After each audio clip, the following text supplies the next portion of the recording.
So now we are going to a new conference with Madame Françoise Laroche-Tronecker and Monsieur Claude Tronecker. Françoise Laroche-Tronecker is an Egyptologist and architect, member of Archimède Laboratory in Strasbourg.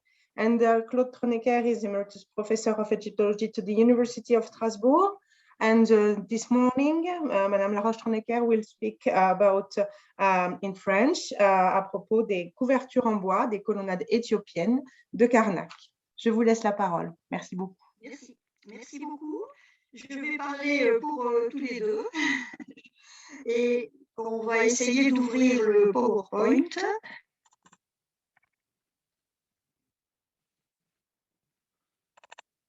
Il est là.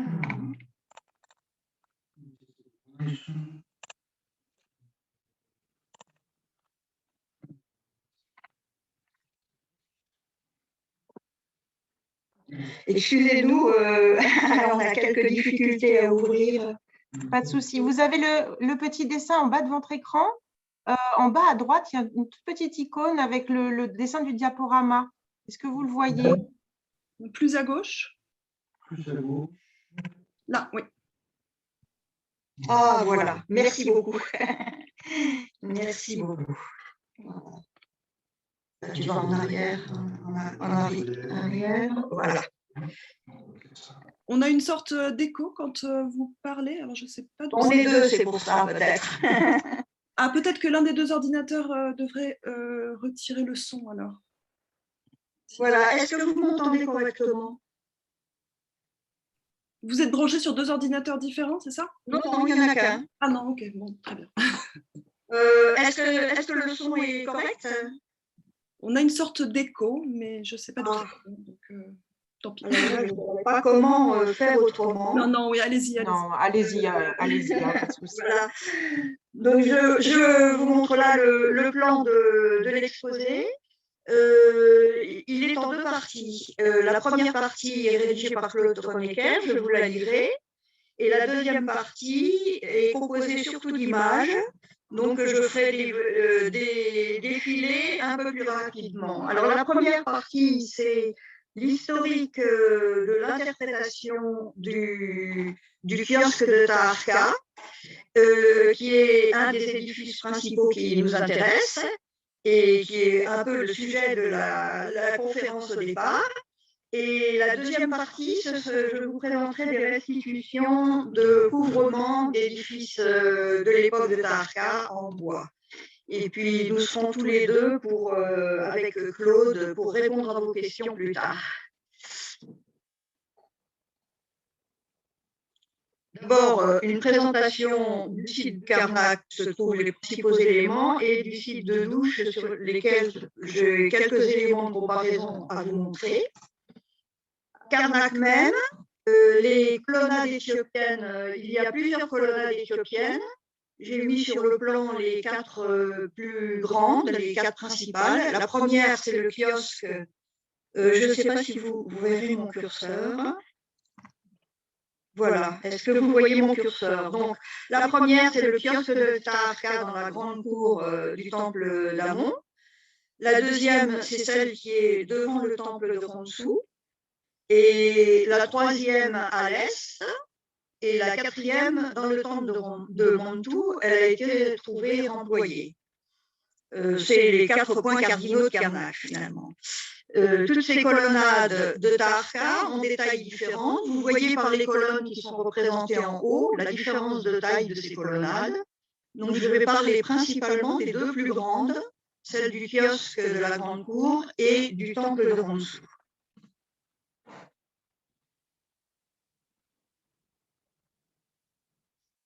Alors, je commence donc par lire le texte de Claude. Les premiers voyageurs et dessinateurs ont été impressionnés par l'unique colonne du kiosque de Taharqa encore debout, à environ 20 mètres, au milieu de la cour.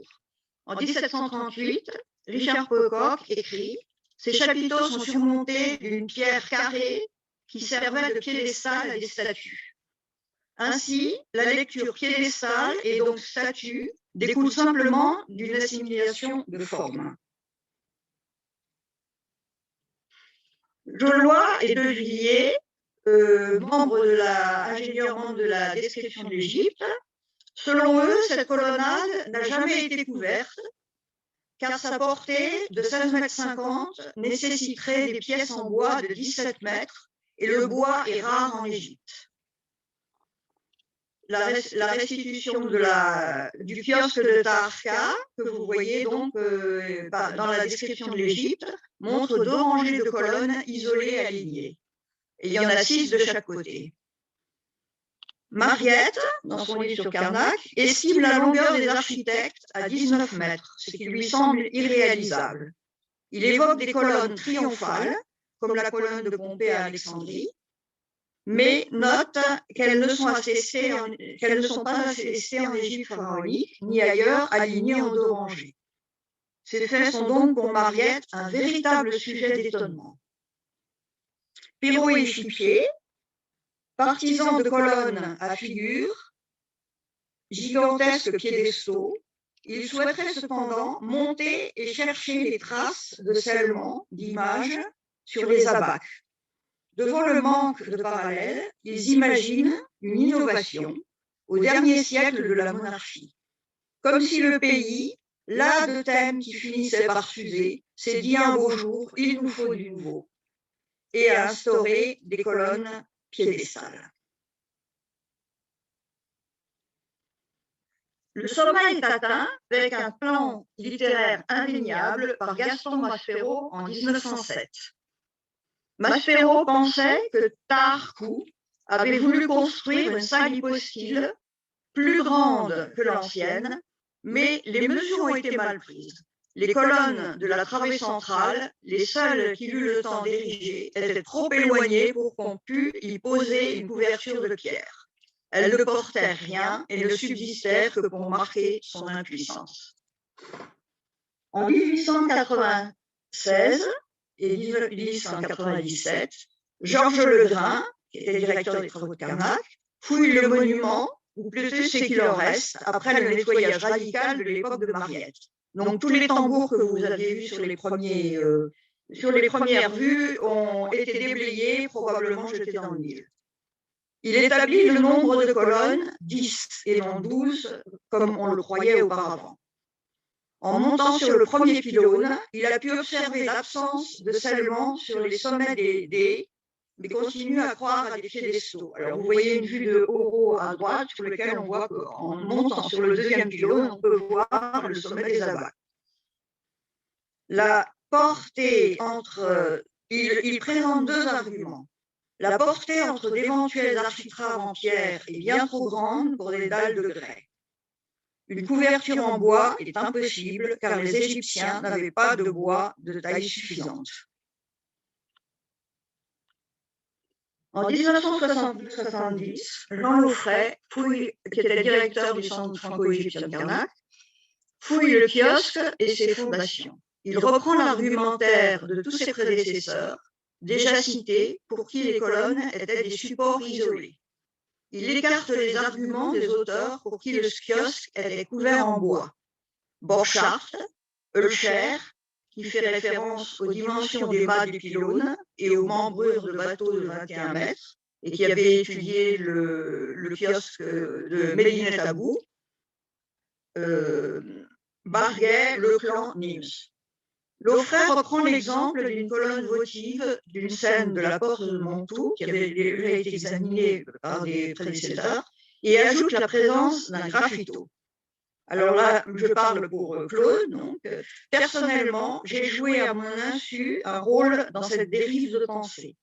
En 1969, travaillant sur les graffitis à Karnak, j'ai découvert sur une paroi du reposoir de Séti II, juste en face du kiosque, un graffito représentant maladroitement une colonne du kiosque. Une autre main a ajouté un élément sur le haut de la colonne, difficile à reconnaître. Les petits graffitis sont en bas à droite. J'ai signalé ce document à Jean Laufray, qui en a fait un argument pour sa thèse, alors que ce graffiti n'est pas daté. Il a pu être gravé à une époque où le monument était en ruine et il ne restait plus que les colonnes. Enfin, c'est le dernier volet de cette histoire. Dans les années 1980-1990, Jean-Claude Gaulvin publie une belle série de dessins de reconstitution des paysages d'Égypte. Pour une raison qui nous échappe, il opte dans son dessin de Karnak pour une colonnade à 2 rangées de colonnes reliées par les architraves. Adoptée par le grand public, cette restitution a fait des émules sur Internet, mais aussi dans les publications et parmi les collègues. Au cours du dernier congrès d'études nubiennes, plusieurs égyptologues ont présenté de splendides restitutions informatiques de colonnades inspirées des beaux dessins de Jean-Claude Gaulvin, donc toujours des colonnes isolées, alignées.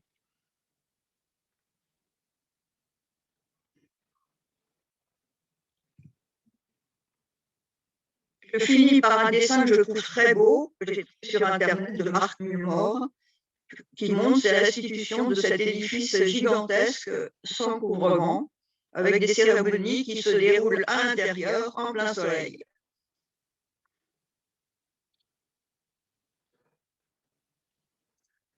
Là, je ne vois pas le titre. Les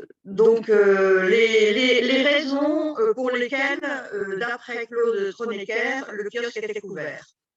L'une des raisons, c'est évidemment pour faire de l'ombre. C'est un argument de bon sens. Pour toute personne ayant vécu en Égypte, quoi de plus naturel que de se protéger du rayonnement solaire direct? Il donne des arguments lexicographiques. Les noms égyptiens qui désignent ce type de monument sont nombreux et variés. Sébéret, Harit, Mahet, etc. Le plus ancien, semble-t-il, Sébéret, désigne au départ des sortes de paravents mobiles destinés à produire de l'ombre pour des personnes obligées occasionnellement à opérer en plein air. Spencer écrit « Sébéret is the term of a modern wooden screen ». Or, une des spécificités des cultes égyptiens de l'époque éthiopienne est l'importance des cérémonies à la porte du temple, parfois en présence d'une foule de fidèles, mais qui n'ont pas accès à l'espace rituel, d'où les nombreuses colonnades de la 25e dynastie à Thèbes de Taharqa, avec des murets d'entrecolonnement. D'ailleurs, les rites d'intronisation nécessitent un public témoin. Certains termes désignant les kiosques font allusion à la couverture, Mahet Harit, et donc à la fonction d'abri contre le rayonnement solaire. Claude en a parlé dans sa thèse sur Coptos.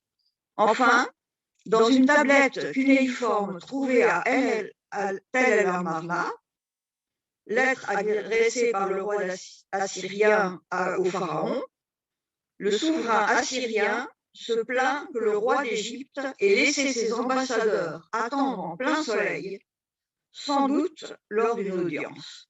Pourquoi des messagers devraient-ils rester constamment au soleil et ainsi mourir au soleil? Maintenant, la deuxième partie de l'exposé.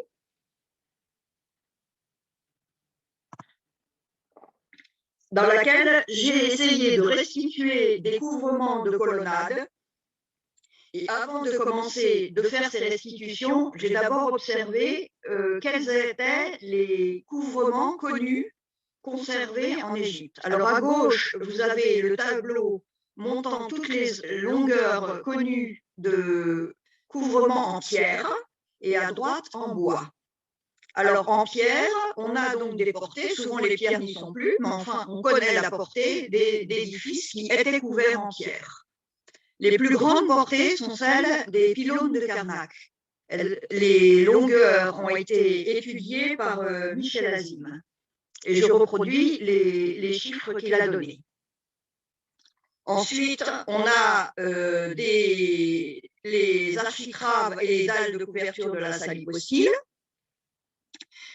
Ensuite, on a le kiosque de Kertassi et d'autres colonnades dont on a les dimensions. Mais pas toujours les hauteurs des dalles, parce que les dalles ne sont pas toujours conservées. Alors, à droite, on voit que les longueurs les plus grandes de couverture en bois peuvent aller, enfin en tout cas de portée, peuvent aller jusqu'à 14 mètres, tandis qu'en pierre, on n'atteignait que 8 mètres, entre 8 et 9 mètres. Là aussi, on a toute une série de longueurs de poutres qui peuvent être connues ou reconstituées. Et alors, j'ai fait le calcul de la proportion entre la hauteur des poutres quand on les connaissait, on peut les connaître par des encastrements, par exemple, bien lorsqu'elles sont conservées, et la portée qu'elles recouvraient. Alors, dans les poutres en pierre, le rapport est assez élevé, il varie de 0,15 à 0,40 ou même plus. Et dans les poutres en bois, le rapport est beaucoup plus faible, il va de 0,35 à 0,18. On va voir maintenant certains de ces éléments. Alors, dans les grandes portées en pierre, il y a le linteau du deuxième pylône qui était en partie, certaines dalles étaient en partie conservées. Donc c'est une restitution de Michel Azim. On a les architraves et les dalles de colonnes de la salle hypostyle. Et là, j'ai bénéficié des relevés d'Emmanuel Larose, ainsi que d'une photo du kiosque de Kertassi où une dalle est conservée qui semble absolument extraordinaire par sa longueur et sa finesse. Dans les poutres en bois, les plus grandes portées sont celles des avant-portes des pylônes. Vous avez ici le relevé du porche du troisième pylône de Carnac, avec une portée de 4,10 mètres qui était couverte en bois. Alors ça, nous le savons. Sur les restitutions qu'on voit sur Internet, ces porches ne sont pas couverts, mais en réalité, ils l'étaient. Nous le savons par un relief de la cour du mur de Remeb, dans la cour du 8e pylône, sur lequel on voit très nettement ici des poutres qui ressemblent à des rondins posés sur des poutres horizontales constituées de petites poutres verticales. Donc, cette porte ce porche de pylône, qui est probablement le troisième, était couvert. Et je donne en dessous une restitution faite par Gérard Henny et qui est reproduite également dans Arnold, où il a dessiné les poutres en fonction de cette représentation de la cour du 8e pylône. Je passe maintenant à des exemples retrouvés dans les fouilles de colonnades couvertes par des structures en bois. Alors, à Douche, on a 3 exemples de couverture ou de couvrement, je devrais dire plutôt, parce que ce qui est en bois, c'est la partie porteuse que l'on voit du dessous, donc c'est le couvrement. Donc le portique a 5 colonnes, le porche, et on a trouvé dans un édifice qui semble être une église des fragments de couverture cette fois-ci, donc la partie supérieure qui était au-dessus du système de poutraison. Le portique à 5 colonnes, nous avions retrouvé à la fois les encastrements dans la corniche de la porte, des fragments de poutres trouvés au sol, assez bien conservés pour qu'on puisse mesurer leur section et qui correspondaient bien aux encastrements de la porte, ce qui m'a permis de restituer le couvrement avec les dimensions des poutres et des solives. Dans le porche, nous avions également les encastrements. Ce qui est intéressant, c'est que sur l'un des murs, dans l'encastrement de la couverture, donc la partie supérieure, on voit qu'elle est légèrement inclinée et bombée. C'est un élément, intéressant pour les reconstitutions. Enfin, donc je montre, étant donné qu'on a des encastrements dans les 2 murs, on peut reconstituer toute la poutraison, ici. Et je montre finalement l'élément trouvé dans l'église, qui était un couvrement constitué d'une armature de cypre ou de tronc de palmier, coupé en 2, des 2 vitrons, et par-dessus, on avait des panneaux constitués de nervures de palmier assemblées ensemble. Et un panneau a été retrouvé complet. Nous arrivons maintenant devant le temple de Ransu. On a aussi un élément intéressant, c'est l'encastrement de la corniche dans le pylône de la façade. Alors, on avait aussi les bases de colonnes, enfin les bases de colonnes, la plupart avaient disparu, je les ai fait reconstruire. Et à l'époque où je m'occupais donc de ce temple, je faisais le relevé, je suis montée sur une échelle pour relever en détail l'encastrement de la corniche. À ma grande surprise, il y avait des profondeurs d'encastrement très différentes qui montrent que cette corniche était constituée de petits éléments assemblés horizontalement pour former les architraves et verticalement pour former la corniche. À partir de ces éléments, on peut reconstituer la hauteur des colonnes, la corniche et les éléments de bois qui la constituaient. On peut aussi reconstituer les éléments porteurs, donc les architraves, qui sont de proportions bien moins élevées que les architraves en pierre, évidemment, et les poutres dans l'autre sens, ainsi que des solives dessus. En plan, les architraves, ça donne ce genre de dessin, des petites poutres accolées, 6 par exemple, d'après l'encastrement. Au-dessus, les poutres, les solives, et dans la façade, les poutres que j'ai dessinées légèrement bombées comme on les avait trouvées à la douche, et comme on les a retrouvées également sur le kiosque qui est sur la terrasse de Dendera.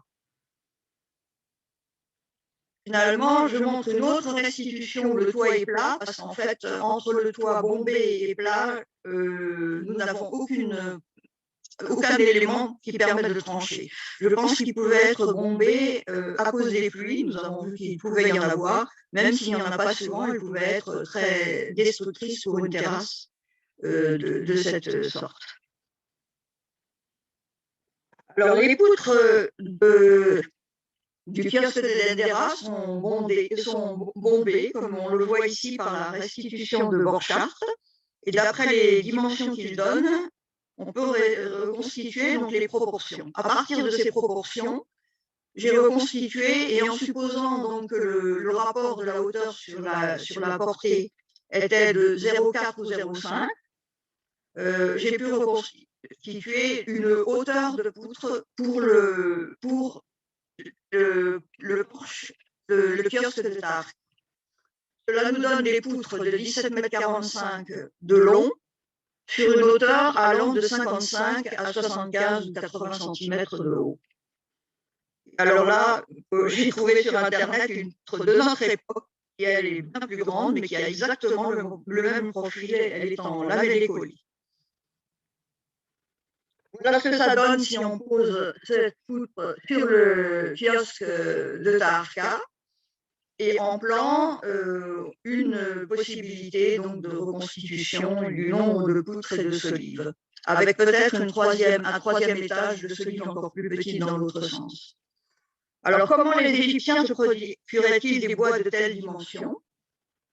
Lorsque nous avons étudié, c'est avec Franck Monnier, nous avons écrit un article qui va apparaître dans les cahiers de Karnak, le prochain numéro, sur les mâts de du deuxième pylône de Karnak.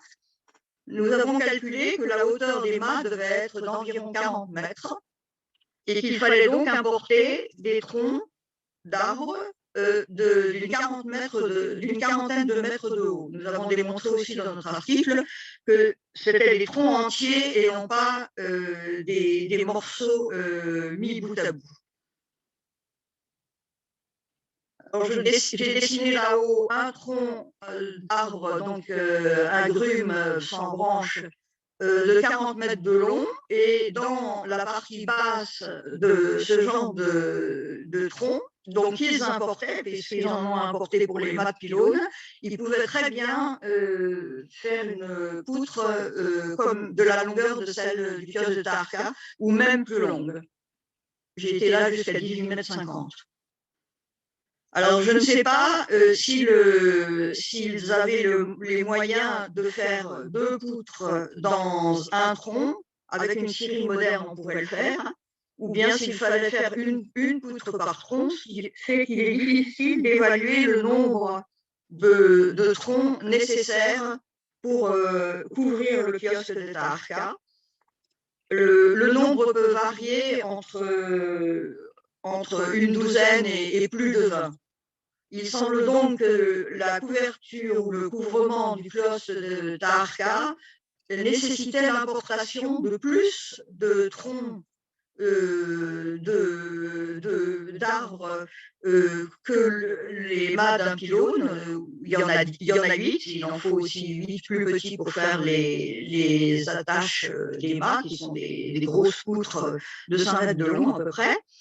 Donc pour des mâts de pylône, il faut faire venir donc de Cilicie, probablement d'après les inscriptions, 8 grands troncs et 8 plus petits, et pour le kiosque de Taharqa, il en faudrait sans doute plus d'une vingtaine.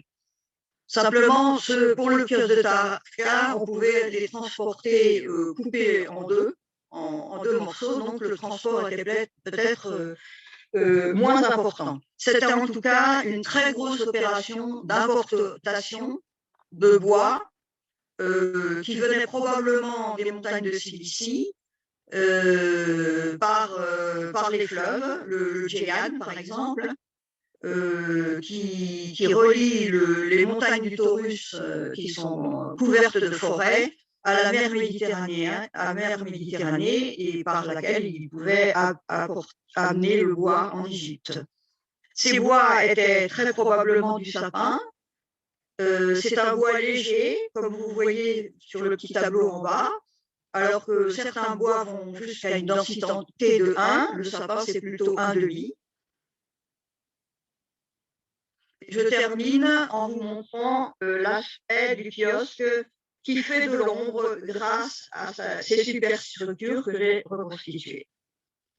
Je vous remercie. Merci beaucoup.